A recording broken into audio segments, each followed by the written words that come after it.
हमारी यात्रा चाहे कितनी भी कष्टदायक हो, हमारी राह कितनी भी भयानक और पथरीली क्यों न हो, फिर भी हमें आगे बढ़ना ही है। सफलता का दिन दूर हो सकता है, पर उसका आना अनिवार्य है। ये कथन है उस नेता का जिसने भारत को स्वतंत्रता दिलाने के लिए एक अलग लेवल की अदम्य भूमिका निभाई। नमस्कार साथियों, स्वागत करता हूँ एनसीईआरटी फाउंडेशन एकेडमी के इस प्लेटफॉर्म पर। साथियों, आज है 23 जनवरी और आज एक ऐसे नेता की, एक ऐसे महापुरुष की जयंती है जिसके बारे में हर किसी को जानना चाहिए, हर किसी को इसकी कहानी पता होनी चाहिए। तो आज हम लेकर आए हैं सुभाष चंद्र बोस की जयंती विशेष पर उसकी पूरी बायोग्राफी, उसकी पूरी कहानी, शुरुआत से लेकर अंत तक उनकी पूरी स्टोरी समझाएंगे सरल भाषा में। आप लोग अंत तक बने रहिए और उम्मीद है आप लोग इस वीडियो को ज़्यादा से ज़्यादा मित्रों के बीच शेयर करेंगे ताकि हर किसी को भारत के इस सुपुत्र के बारे में कहानी पता चल पाए, इसकी पूरी कहानी उसको भी जानना चाहिए। तो चलिए स्टार्ट करते हैं अपने वीडियो को। बात है 23 जनवरी 1897 ईस्वी को, जब बंगाल प्रेसिडेंसी के अंदर उड़ीसा के कटक में जानकी नाथ बोस और प्रभावती बोस के घर एक बच्चे का जन्म होता है जिनका नाम सुभाष रखा जाता है। सुभाष 14 भाई बहनों में से अपनी माता का 9वीं संतान था। सुभाष की स्कूलिंग की पढ़ाई कटक के ही एक यूरोपियन स्कूल से स्टार्ट होती है सन 1902 ईस्वी में। यूरोपियन स्कूल में सारी पढ़ाई अंग्रेजी माध्यम में होती है। वहाँ किसी भी भारतीय भाषा का शिक्षा नहीं दिया जाता है, न ही किसी तरह के भारतीय इतिहास, भारतीय संस्कृति, किसी भी तरह की शिक्षा नहीं दी जाती।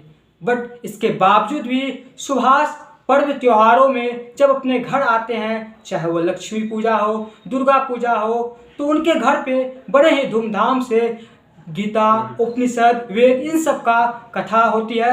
और ये जब ये कथा सुनते हैं अपने घर पे तो इसको काफ़ी ज़्यादा उसमें लगाव हो जाता है, उनसे ये जुड़ जाते हैं और इनका उनके प्रति रुचि और विश्वास बढ़ने लगता है। फिर ये जाकर जब स्वामी विवेकानंद के बारे में जानते हैं तो ये उनसे काफ़ी ज़्यादा प्रभावित होते हैं और ये भगवद गीता से काफ़ी ज़्यादा इंस्पायर होते हैं। इस तरह इसकी पढ़ाई फिर आगे बढ़ती है और सन 1913 ईस्वी में ये अपनी मैट्रिक एग्जाम को क्लियर करता है और पूरे ऑल ओवर स्टेट में ये दूसरी रैंक सिक्योर करता है। इसी बेसिस पर इसको उस समय के सबसे प्रतिष्ठित college presidency college of Calcutta में एडमिशन मिल जाता है। ये अपनी कॉलेज की पढ़ाई स्टार्ट करते हैं, लेकिन 1916 में इनके साथ एक वाकया होता है जब उस कॉलेज के हिस्ट्री के प्रोफेसर, जो कि एक अंग्रेज प्रोफेसर थे, E.F. ऑटेन, ये भारतीय छात्रों के साथ भेदभाव करते हैं, भारतीय विद्यार्थियों के साथ मारपीट करते हैं और वो भारतीय जो संस्कृति है, भारतीय जो परंपरा, उनकी क्लास में बुराई करते हैं। सुभाष को ये बात अच्छी नहीं लगती, ये काफ़ी ज़्यादा उग्र हो जाते हैं और अपने छात्रों का एक समूह के साथ उस प्रोफेसर की एक अच्छी खासी पिटाई कर डालते हैं। इसके बाद कॉलेज में पूरी हंगामा हो जाती है और इनको एक उग्रवादी छात्र की संज्ञा दी जाती है और उस कॉलेज के प्रिंसिपल जो है इसको उस कॉलेज से डिसमिस कर देता है। लेकिन इसके बाद उसके पिताजी जो थे, चूँकि एक प्रोफेसर थे, एक सफल वकील थे, तो उसके पिताजी अपने पैरवी के बलबूते पर सुभाष का फिर से रीएडमिशन करवाने में सफल हो पाते हैं और सुभाष का फिर से उसमें दाखिला हो जाता है। लेकिन इस बार उसका उस कॉलेज में दाखिला नहीं होता, उसका दाखिला होता है स्कॉटिश चर्च कॉलेज में और उसी कॉलेज से सुभाष सन 1918 ईस्वी में अपनी दर्शन शास्त्र में स्नातक की डिग्री पूरा करते हैं। इनके बाद इसके पिताजी इच्छा जताते हैं कि सुभाष उस समय की सबसे टफेस्ट एग्ज़ाम, सबसे प्रतिष्ठित exam ICS, Indian civil service की तैयारी करें, जिसको आज आप UPSC के रूप में भी देखते हैं। वो एग्ज़ाम चूँकि उस समय सिर्फ लंदन में आयोजित होती थी, भारत में कहीं भी आयोजित नहीं होती थी, लेकिन 1922 ईस्वी से ये एग्ज़ाम भारत के इलाहाबाद शहर में भी आयोजित होना स्टार्ट हो गया था। तो सुभाष नवंबर 1919 ईस्वी में इस एग्ज़ाम की तैयारी के लिए इंग्लैंड चले जाते और जब 1920 ईस्वी में सिविल सर्विस एग्जाम की वैकेंसी आती है तो मात्र 6 वैकेंसी आती है, जिनमें से सुभाष अपनी बुद्धिमत्ता के दम पर मात्र चौथी रैंक सिक्योर करने में सफल हो पाती है। और उसके बाद पूरा वाहवाही होता है, पूरा नाम होता है कि सुभाष ने इंडियन सिविल सर्विस के एग्ज़ाम को क्वालिफाई कर लिया। ये 2 साल इसको वही रहना पड़ेगा ट्रेनिंग के लिए। लेकिन उसी बीच जब 1920 ईस्वी में भारत में गांधी जी के नेतृत्व में नॉन कोऑपरेशन मूवमेंट असहयोग आंदोलन चरम पर था, तब सुभाष को जब ये बात पता चलती है तो इसके अंदर, इसके दिल और दिमाग में एक अलग ही द्वंद्व चलने लगता है कि ये सोचते हैं कि हमारे देश में अंग्रेज एक तरफ गरीबों के साथ अत्याचार कर रहे हैं, उस पर प्रताड़ित कर रहे हैं उसको, और यहाँ हम उसके यहाँ नौकरी करें। उसके दिल और दिमाग के बीच एक द्वंद्व चलने लगता है और कहते हैं ना कि अगर कुछ अलग करने की ख्वाहिश हो तो दिल और दिमाग के बीच बगावत लाजमी है। और इसी बीच वह 1920 से 21 के बीच ढेर सारी चिट्ठियां अपने बड़े भाई शरत चंद्र बोस को भेजते हैं, कहते हैं कि हम भारत वापस आना चाहते हैं और स्वतंत्रता संग्राम में हिस्सा लेना चाहते हैं। शरत चंद्र बोस भी एक फ्रीडम फाइटर थे, वो सुभाष चंद्र बोस की बात मान लेते हैं और सुभाष चंद्र बोस अप्रैल 1921 में भारत वापस आ जाते हैं। आने के बाद वो सबसे पहले गांधी जी से मिलते हैं। गांधी जी उसको कहते हैं कि बंगाल में जो आंदोलन तीव्र गति पकड़ा हुआ है, वहाँ चित्तरंजन दास जो देशबंधु कहा जाता है वो उसको लीड कर रहे हैं, तुम उसके साथ चले जाओ। तब सुभाष चंद्र बोस बंगाल चले जाते हैं और वहाँ पे चित्तरंजन दास के साथ पार्टी का नेतृत्व करने लगते हैं और आंदोलन में कूद पड़ते हैं और वहाँ से इसकी पॉलिटिकल करियर की शुरुआत होती है। और ये अपनी पॉलिटिकल करियर की शुरुआत, पहली पॉलिटिकल करियर की शुरुआत इसका एक अखबार के संपादक के रूप में होते हैं। ये फॉरवर्ड नामक पत्रिका का संपादक करना स्टार्ट कर देते हैं। इसके बाद दिसंबर 1921 ईस्वी में जब प्रिंस ऑफ वेल्स भारत यात्रा पाते हैं तो सुभाष चंद्र बोस जोर शोर से उनका विरोध करते हैं, लेकिन जिस कारण से इसको जेल जाना पड़ता है। और अगले ही 1923 ईस्वी में सुभाष चंद्र बोस को ऑल इंडिया यूथ कांग्रेस का प्रेसिडेंट बना दिया जाता है। पुनः अगले साल 1924 में जब कलकत्ता म्यूनिसिपल कॉरपोरेशन का इलेक्शन होता है तो उसमें चित्तरंजन दास पहले मेयर चुने जाते हैं और सुभाष चंद्र बोस उसके पहले CEO बनते हैं। इस तरह सुभाष चंद्र बोस ब्रिटिश सरकार के अंडर काम करना स्टार्ट कर देते हैं और इसके बावजूद भी वो अपनी राजनीतिक जो सक्रियता थी उसको बनाए रखते हैं। अंग्रेज कंफ्यूज हो जाते हैं कि सुभाष हमारे लिए काम कर रहा है या फिर ये देश की सेवा के लिए काम कर रहा है। तो अंग्रेज डर जाते हैं और इसलिए अंग्रेज 2 साल के लिए इसको बर्मा भेज देते हैं, उसको जेल कर देते हैं 2 साल के लिए। अभी जो आप म्यांमार देख रहे हो वही बर्मा था। 2 साल के लिए चल जाते हैं बर्मा। जब 1927 में ये भारत वापस आते हैं तो उसी भी जब ये बर्मा जाते हैं इसको टीबी नामक रोग हो जाता है, लेकिन ये सफलतापूर्वक उस टीबी को हराने में सफल हो पाता है। जब ये 1927 में भारत वापस आता है तब तक चित्तरंजन दास का निधन हो चुका होता है, जिस कारण से इसको बंगाल कांग्रेस का पुनः प्रेसिडेंट बना दिया जाता है।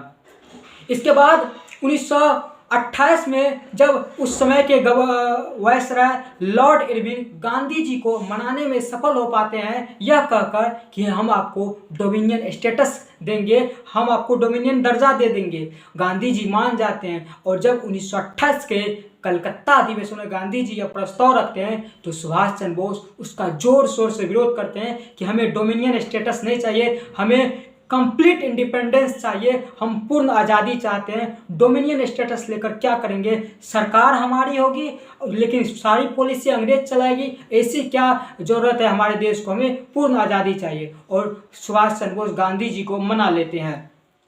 फिर 1930 में सुभाष चंद्र बोस यूरोप की यात्रा पर निकलते हैं भारतीय छात्रों से मिलने के लिए और अपने रिसर्च से संबंधित कुछ कार्यों को लेकर। जब ये वहाँ निकलते हैं तो वहीं पर 1933 के आसपास इसकी मुलाकात होती है एमिली सेंकल से, जो कि एक औरत होती है और वो काफ़ी अच्छी अंग्रेजी जानती है। उसका लिखने का भी शैली अच्छा था, क्योंकि उस समय सुभाष चंद्र बोस अपनी पुस्तक द इंडियन स्ट्रगल पर काम कर रहे थे, तो उसको एक अच्छे लिखने वाले की ज़रूरत थी, तो वो उसकी मदद लेते हैं और दोनों मिल करके वो पुस्तक लिखने में योगदान करते हैं, एमिली सेंकल। इसी दरमियान सुभाष चंद्र बोस को उस औरत से प्रेम हो जाता है और अंततः 1937 ईस्वी में सुभाष चंद्र बोस एमिली सेंकल से गुप्त रूप से हिंदू मान्यता के अनुसार विवाह कर लेते हैं। फिर जब 1938 में ये यूरोप से भारत वापस आते हैं तो सुभाष चंद्र बोस को भारतीय राष्ट्रीय कांग्रेस का प्रेसिडेंट बना दिया जाता है और पूरी दारोमदारी इसके कंधों पर आ जाती है। ये अपने विचार से, अपने सोच से भारतीय स्वतंत्रता संग्राम को एक मोड़ देना चाहते हैं और ये ब्रिटिश सरकार के सामने से काउंटर करने की सोच रखते हैं कि सामने से उसके खिलाफ लड़ेंगे। लेकिन कांग्रेस में एक और पक्ष थे जो सामने से नहीं बल्कि वो राइट विंग यानी दक्षिणपंथी लोग थे, जो कैपिटलिज्म में विश्वास करते थे कि पहले पैसा बनाना है, नेटवर्किंग करना है और फिर जाकर के धीरे धीरे करके अंग्रेज को तोड़ना है, जिनमें सरदार पटेल, राजेंद्र प्रसाद और मोरारजी देसाई शामिल थे। लेकिन जो सुभाष चंद्र बोस वाले पक्ष थे वो लेफ्ट विंग वामपंथी थे, जो सोशलिज्म में विश्वास करते थे, जिनमें नेहरू आते थे, आचार्य नारायण देव आते थे, जयप्रकाश नारायण आते थे, राम मनोहर लोहिया आते थे। इन सब की तुलना में सुभाष चंद्र बोस कट्टर वामपंथी थे, काफ़ी ज़्यादा। वामपंथी उस विचारधारा वाले लोग को कहते हैं जो समाज में परिवर्तन लाना चाहते हैं, जो समाज में समानता लाना चाहते हैं। लेकिन दक्षिणपंथी विचारधारा वाले लोग जो होते हैं वो समाज जैसा चल रहा उसी गतिविधि से चले, उसी स्तर से चले, वो अपने को ही केंद्र में रखना चाहता, अपनी प्रभुत्ता को, अपने धर्म को महत्व देता है। तो ये दो विचारधाराएं वामपंथी दक्षिणपंथी भी हमने आपको ब्रीफ में समझाने की कोशिश की। फिर आगे चलते हैं। लेकिन इसी बीच गांधी जी जो थे न ही लेफ्ट विंग के थे न ही राइट विंग के थे, उसका एक अलग प्रिंसिपल था, ट्रस्टीशिप प्रिंसिपल, न्याय का सिद्धांत।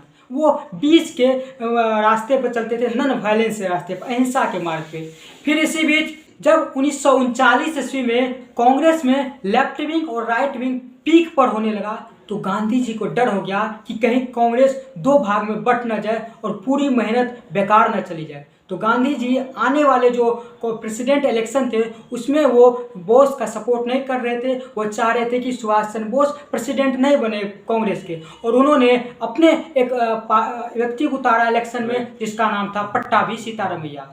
और जब इलेक्शन के नतीजे आए तो सुभाष चंद्र बोस को 1575 वोट प्राप्त हुए और पट्टाभी सीतारामैया को 1376 वोट प्राप्त हुए।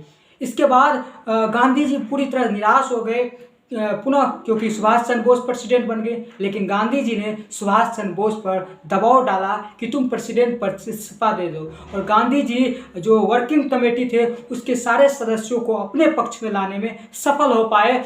और चूंकि सुभाष चंद्र बोस की जो डिसीजन थी कोई भी नहीं मान रहा था, जिस कारण से सुभाष चंद्र बोस के पास कोई भी ऑप्शन नहीं बचा और अंततः ये गांधी जी के सामने अपना त्याग पत्र दे दिए प्रेसिडेंट पद से, और डॉक्टर राजेंद्र प्रसाद को प्रेसिडेंट बना दिया गया जो कि राइट विंग के व्यक्ति थे। इसके बाद जब ये रूल बना कांग्रेस में कि कोई भी सत्याग्रह नहीं करेगा अंग्रेज के विरुद्ध जब तक कांग्रेस की वर्किंग कमेटी से अप्रूवल नहीं मिलेगा, तो सुभाष चंद्र बोस गुस्से में आ गए और उन्होंने इसके खिलाफ अगेंस्ट धरना करना स्टार्ट कर दिया। लेकिन गांधी जी ने इमीडिएटली सुभाष चंद्र बोस को बंगाल कांग्रेस प्रेसिडेंसी से भी हटा दिया और अगले 3 साल तक सुभाष चंद्र बोस को कांग्रेस के किसी भी पोस्ट से डिस्क्वालीफाई कर दिया गया। और इसके बाद सुभाष चंद्र बोस नाराज नहीं हुए, वो गांधी जी की चूंकि रिस्पेक्ट करते थे। दोनों के बीच मतभेद था लेकिन मनभेद कभी नहीं था। दोनों की मंजिल एक थी, भारत को आज़ादी दिलाना, लेकिन दोनों के बीच की जो विचारधारा थी, दोनों के जो तरीके थे वो अलग अलग थे। सुभाष चंद्र बोस वायलेंस के मार्ग पर, गांधी जी अहिंसा के मार्ग पर चलते थे। इसके बाद सुभाष चंद्र बोस ने कई सारे लेफ्ट पार्टियों का मर्ज करके ऑल इंडिया फॉरवर्ड ब्लॉक की स्थापना की 22 जून 1939 ईस्वी को। इसके बाद जब 1939 में इसकी स्थापना होती है तब उसी समय पूरे विश्व में वर्ल्ड वॉर 2 स्टार्ट हो जाता और पूरा विश्व 2 खेमे में बढ़ जाता, एक एक्सिस पावर, एक एलाइड पावर। एक्सिस पावर में जहाँ जर्मनी, जापान, इटली था, वो एलाइड पावर में USA, Soviet union, Britain, France, ये सब था। तब सुभाष चंद्र बोस की बुद्धि खुली और उन्होंने दिमाग लगाया कि यही सही मौका है वार करने का। हमारा दुश्मन वर्ल्ड वार 2 में फंसा हुआ और यही है कि हम उस पर वार करें और उसको कमज़ोर कर डालें। और सुभाष चंद्र बोस चूँकि कांग्रेस से बाहर हो चुके थे तो वो अपने घर पर रहने लगे और एक बड़ी ही रणनीति, बड़ा ही प्लान तैयार करने लगा। जब अंग्रेज को पता चला कि सुभाष चंद्र बोस एक बहुत ही बड़ा प्लान तैयार कर रहा है तो उसके घर के पीछे CID लगा दिया गया। लेकिन सुभाष चंद्र बोस के दिमाग में चल रहा था कि जो अभी वर्ल्ड वार 2 में ब्रिटेन के खिलाफ लड़ रहे हैं, अगर हम उससे मदद लेंगे और अंतर्राष्ट्रीय लेवल पर हम ब्रिटेन को कमज़ोर करेंगे तो कहीं जाकर के हमें सफलता मिलेगी। और सुभाष चंद्र बोस इसी प्लान को लेकर के उन्होंने 16 जनवरी 1941 ईस्वी की देर रात चुपके इसी वैन से अपने शिशिर कुमार बोस जो कि भतीजे थे उसकी मदद से वैन से रात को निकले और वो पहुंचे कोलकाता से पेशावर में अपने अन्य विश्वसनीय मित्रों के मदद से वो काबुल पहुंचे। तभी उसमें वो सब भारत में ही था। अब वो काबुल से डायरेक्ट पहुंचे मॉस्को पहुंचे। वहाँ उन्होंने सोवियत यूनियन से मदद लेने की कोशिश की, लेकिन फिर इसके मन में एक विचार आया कि अगर इस समय हम सोवियत यूनियन से ब्रिटेन के खिलाफ मदद लेने की कोशिश करेंगे तो वो हमें मदद नहीं करेगा, कहीं धोखा न दे दे। इसी विचार को लेकर उसने रोम के मार्ग होते हुए जर्मनी पहुँच गया। और जर्मनी में जब वो पहुँचा तो सबसे पहले वो नवंबर 1942 ईस्वी में उसकी जो पत्नी थी उसको एक बेटी हो जाती है जिसका नाम अनीता बोस, जो आज भी जीवित है। 1943 में सुभाष चंद्र बोस हिटलर से मिलने के लिए पहुंचते हैं। वहाँ जब उसके ऑफिस पहुंचते हैं तो इसके सामने एक व्यक्ति आता है जो हिटलर होता है, आता है, कहता है नमस्ते, बताओ क्या बात है। तो सुभाष चंद्र बोस बोलते हैं मैं सुभाष हूँ, भारत से आया हूँ, मुझे आपसे नहीं हिटलर से मिलना है। वो व्यक्ति भौचक रह जाता है कि मैं हिटलर हूँ और मुझे बोल रहा है कि हिटलर से मिलना है। वो वापस चले जाते हैं। फिर एक व्यक्ति आते हैं, वो भी हिटलर के समान ही, बोलते हैं बताओ क्या बात है। बोलता है नमस्कार, मैं सुभाष हूँ, भारत से आया हूँ, मुझे आपसे नहीं हिटलर से मिलना। वो भी भौचक रह जाते। इस तरह 4-5 व्यक्ति आते हैं, इनको यही जवाब मिलता है। जब हिटलर को ये बात पता चलती है कि कोई व्यक्ति भारत से आया है और वह हमारे जो बहुरूपीय है, चूँकि उस समय हिटलर 4-5 बहुरूपीय बनाए रखे थे अपनी मौत के डर के कारण, और वही 4-5 बहुरूपियों को सारे जगह भेजते थे। तो चूँकि उसको पता चला कि सुभाष चंद्र बोस ने उसको पहचान लिया, तब हिटलर सामने आता और हिटलर आता ऐसे तन के खड़ा हो जाता, बोलता क्या बात है। तो सुभाष चंद्र बोस तुरंत पहचान लेते, बोलते मैं सुभाष चंद्र बोस भारत से आया हूँ और आपसे मदद लेने आया हूँ, आपसे मिलने आया हूँ। तो वो बोलते हैं पहले तो इतना आप ये बता दीजिए कि तुमने मुझे पहचाना कैसे कि मैं हिटलर हूँ, असली हिटलर मैं ही हूँ। उसने कहा कि मैं आपसे मदद लेने आया हूँ, आपके चौखट पर आया हूँ, एक पराधीन देश से होकर मैं आपसे मदद लेने आया हूँ। और अगर आपका स्वभाव गर्व भरा नहीं होगा, आप तने हुए नहीं होंगे, आप ही हमसे हाथ बढ़ाने के लिए आगे आ जाएंगे, तो स्वाभाविक है कि आप असली हिटलर नहीं है। आपके जो पहले बहुरूपी आए उन्होंने उस तरह का व्यवहार व्यक्त नहीं किया, वो पहले ही हमारे हाथ मिलाने स्वागत करने आ गए, तो हम समझ गए ऐसा हिटलर नहीं हो सकता। ये सुनकर हिटलर भौचक रह गए, हिटलर पूरी तरह से हैरान रह गए इसकी बुद्धिमत्ता से, और उन्होंने इसकी बुद्धिमत्ता से प्रभावित होकर भारत को मदद करने का वादा किया। और उस समय हिटलर ने जो 4000 सैनिकों को सेकेंड वर्ल्ड वॉर में बंदी बना के रखा था, उस 4000 सैनिकों को बाहर निकाला और सुभाष चंद्र बोस को सौंप दिया। और हिटलर ने कहा कि जर्मनी भारत से दूर है, हम तुम्हारी न चाहकर भी नहीं कर सकते तुम्हारा मदद, लेकिन जो हमारा साथी, जो हमारे साथ ही है जापान, वहाँ तुमसे बात करा देते, तुम वहाँ जाओ, वहाँ से तुम्हारी मदद मिलेगी। तो वहीं हिटलर अपने प्राइवेट पनडुब्बी से सुभाष चंद्र बोस को उन सैनिकों के साथ भेज देते हैं जापान। जब ये टोक्यो पहुंचता है और जब जापान के प्रधानमंत्री से मिलता है, तब चूंकि जानते थे सुभाष चंद्र बोस कि जापान भी इस समय एशिया में अपने वर्चस्व के लिए संघर्ष कर रहा है, तो यही मौका है अपनी कुटिल रणनीति का प्रयोग करने का। सुभाष चंद्र बोस बोलते हैं उसके प्रधानमंत्री से कि प्रधानमंत्री जी, एशिया तो एशियाई लोगों का होना चाहिए, ये गोरे बाहर से हमारे यहाँ कैसे आ गए। वो बोले तुम तो सही बोल रहे हो भाई, एशिया तो एशियाई लोगों को होने चाहिए। और इतना ज़्यादा प्रभावित हुआ सुभाष चंद्र बोस से कि उन्होंने अपने पार्लियामेंट में घोषणा कर दी कि हम भारत का पूरी तरह मदद करेंगे, भारत को आज़ादी दिलाने में अंग्रेजों के खिलाफ। और सुभाष चंद्र बोस को वहाँ मदद मिलने की पूरी संभावना हो जाती है। और सुभाष चंद्र बोस देखते हैं कि जापान और सिंगापुर के बीच उस समय कॉन्फ्लिक्ट चल रहा है और सिंगापुर में 85,000 ब्रिटिश सैनिक हैं जिसमें से 45,000 इंडियन सैनिक हैं। तो सुभाष चंद्र बोस बोलते हैं जापानी प्रधानमंत्री से कि आप जो जापान पर अटैक करते हैं उनसे पहले एक एक पर्ची डलवा दीजिए, वहाँ पर पर्ची गिरवा दीजिए और पर्ची में लिख दीजिए कि तुम भारतीय कब तक अंग्रेजों के गुलाम यूं ही बने रहोगे। सेम काम किया।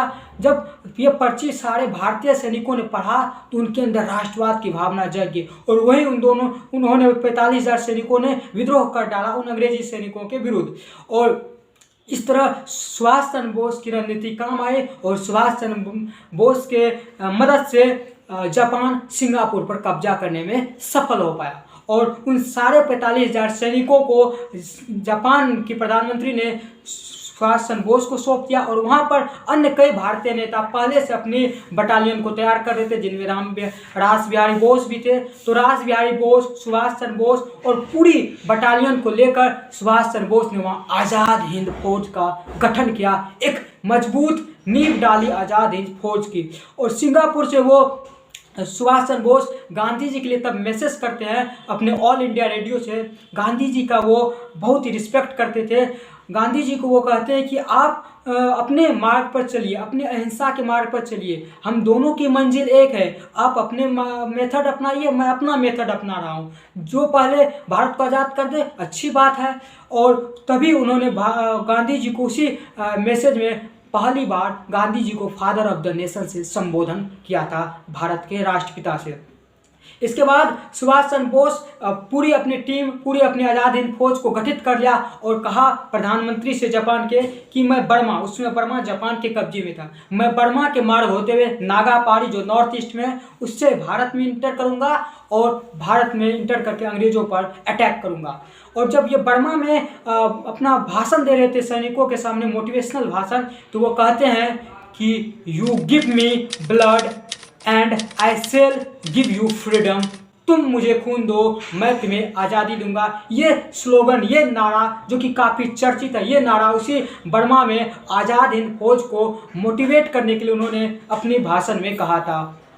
इसके बाद सुभाष चंद्र बोस पूरी सेना के साथ, पूरे तैनाती के साथ भारत इंटर करते हैं नॉर्थ ईस्ट में और अंग्रेजों को खदेड़ डालते हैं। अंग्रेज उस समय सेकेंड वर्ल्ड वॉर में बिजी था। अंग्रेज पर जब आज़ाद हिंद फौज की इतनी प्रचंड अटैक होती है तो वो ध्वस्त हो जाते हैं, खदेड़ डालते हैं और मणिपुर में सुभाष चंद्र बोस तिरंगा लहरा डालते हैं। और सुभाष चंद्र बोस का पूरा वहाँ जो आज़ाद हिंद फौज था एक अलग ही लेवल की युद्ध मार मचाई हुई थी भारत के अंदर। अंग्रेज खौफ में, अंग्रेज के अंदर आतंक मच गया था कि ये आज़ाद हिंद फौज ये संस्था आई कहाँ से, कौन इसका नेतृत्व कर रहा, उसको कुछ समझ ही नहीं आ रहा था। लेकिन इसी बीच सेकेंड वर्ल्ड वॉर के अंतिम दौर में अमेरिका ने जापान के हिरोशिमा और नागासाकी शहर पर एटम बम गिरा देता है, जैसा कि आप सब जानते हैं, जिस कारण से जापान आत्मसमर्पण कर देता है और अंततः जापान भारत की जो आज़ाद हिंद फौज थी उसको मदद जो दे रही थी वो पीछे ले लेती है। और उतनी बड़ी सेना को, उतनी बड़ी टीम को खाना प्रोवाइड करना, हथियार प्रोवाइड करना, सारे शेल्टर, आवास, ये सब प्रोवाइड करना, वो पीछे ले लेती है जापान और पूरी जो आज़ाद हिंद फौज है थोड़ा सा कमज़ोर पड़ जाती है। लेकिन फिर भी सुभाष चंद्र बोस झुकते नहीं और वो वियतनाम, जो कि उसमें जापान के कब्जे में थे, वियतनाम से वो उड़ान भरते हैं एक एरोप्लेन से और वो मॉस्को पहुंचते हैं। मॉस्को पहुंचने की इरादा बनाते हैं सोवियत यूनियन से मदद लेने की। इसी दौरान ताइवान एयरपोर्ट पर 18 अगस्त 1945 ईस्वी को सुभाष चंद्र बोस का एरोप्लेन क्रैश हो जाता है और पूरा खबर फैल जाती है कि सुभाष चंद्र बोस का विमान दुर्घटना में मौत हो गया। लेकिन ये जिसकी मौत की कहानी है, इसकी जो थ्योरी है, बहुत सारी थ्योरी बाहर निकल कर आई, अभी तक कोई सच्ची घटना रिपोर्ट नहीं आ पाई है कि सुभाष चंद्र बोस की मृत्यु कब हुई, कहाँ हुई, कैसे हुई, कब हुई, कब तक वो जीवित रहे, कुछ खुलासा नहीं हो पाया है। कहीं कहीं कहा जाता है कि वो यूरोप में गुमनामी बाबा बनकर घूम रहे थे, कहीं कहा जाता है उसको फ्रांस के सीक्रेट एजेंसी में काम करते हुए देखा गया। बहुत सारी थ्योरी, बहुत सारे कंस्पिरेसी, बहुत सारी कमेटी बैठी, लेकिन कोई अच्छी रिपोर्ट नहीं आई। लेकिन भारत के लिए वो 18 अगस्त 1945 ईस्वी को, आज़ाद हिंद फौज के लिए वो 18 अगस्त 1945 ईस्वी को विमान दुर्घटना में मर गए थे, क्योंकि उसके बाद सुभाष चंद्र बोस कहीं भी भारत में नज़र नहीं आए। इसके बाद जो आज़ाद हिंद फौज की जो मुख्य नेता थे, मुख्य व्यक्ति, वो सड़कों पर अंग्रेजों के खिलाफ उतर गए। कई व्यक्ति कहते हैं कि भारत को आज़ादी दिलाने में तो गांधी जी, नेहरू, इन सब का योगदान था। सुभाष चंद्र बोस, भगत सिंह, चंद्रशेखर आज़ाद, इन सब का क्या योगदान था? ये तो उग्र नेता थे। लेकिन सुभाष चंद्र बोस की जो भूमिका थी वो उसके मरने के बाद ही भारत की आज़ादी में उसका प्रभाव दिखा। जब सुभाष चंद्र बोस की विमान में दुर्घटना हो जाती है, तब जाकर के जो आज़ाद हिंद फौज के प्रमुख नेता थे वो सड़कों पर अंग्रेजों के खिलाफ उतर जाते हैं, और वो अंग्रेज जो थे सभी मुख्य नेताओं को गिरफ्तार कर लेते हैं और उनके साथ अत्याचार करते हैं। जब यह खबर देश में फैलती है कि एक तरफ जहां सुभाष चंद्र बोस की निधन हो गया है और वहीं दूसरी तरफ उसके आज़ाद हिंद फौज के नेता को बंदी बना करके अत्याचार किया जा रहा है, तो सभी लोग पूरी तरह से आक्रोश में आ जाते हैं। क्योंकि अगर सत्य आपको बताए तो पूरी देश की जनता जो थी गांधी से कहीं ज़्यादा सुभाष चंद्र बोस को प्रेम करते थे, सुभाष चंद्र बोस को चाहते थे, उसकी बात मानते थे। इस पूरा हो जाता है, यहाँ पे आतंक फैल जाता है, लोग पूरी तरह से विरोध में उतर जाते हैं, चाहे वह नेवी हो, एयरफोर्स हो, मिलिट्री हो, सब जगह। चूंकि अंग्रेजी सेना कितनी थी? मात्र 40,000 भारत में, लेकिन 25 लाख भारतीय सैनिकों को वो गुमराह करके रखा हुआ था। लेकिन अंग्रेज चूंकि सेकेंड वर्ल्ड वॉर में टूट चुकी थी, युद्ध में तो टूटना मुमकिन ही है, टूट चुकी थी, और इधर भारतीय सैनिक हर जगह, हर सड़क, हर रास्ते पर, हर मोड़ पर विद्रोह करना स्टार्ट कर दिया। अंग्रेज तनख्वाह भी देती थी भारतीय सैनिक को और इधर से ये विरोध भी करते थे। अंग्रेज को समझ ही नहीं आ रहा था ये हो क्या रहा है, हम तनख्वाह भी दे रहे हैं, हमारे अगेंस्ट प्रोटेस्ट कर रहा है। अंग्रेज टूट गया, अंग्रेज पूरी तरह से अपने आप को आत्मसमर्पण कर दिया, और अंततः ब्रिटेन के जो प्रधानमंत्री थे क्लेमेंट एटली, उन्होंने भारतीय स्वतंत्रता अधिनियम पर हस्ताक्षर कर देता और भारत को आज़ाद करने की घोषणा कर देता। अब यहाँ पे भूमिका दिखती है कि कैसे सुभाष चंद्र बोस की जो आज़ाद हिंद फौज है वह भारत को आज़ादी दिलाने में कारगर साबित हुई, कैसे उसके बाद उसका प्रभाव दिखा, लोगों का जो उसके प्रति प्रेम था, कैसे वह अंग्रेजों के खिलाफ विद्रोह में प्रेरित हुआ, वो दिखता है। अगर सुभाष चंद्र बोस ये नहीं करते, आज़ाद हिंद फौज का गठन और ये इंटरनेशनल अलायंस मजबूत नहीं करते, तो हमें नहीं लगता कि 1947 तक भारत आज़ाद हो पाता। ये जो गांधी की अहिंसात्मक मार्ग था, इस मार्ग पर चलते चलते 1970-80 तक कहीं जाकर भारत आज़ाद होता।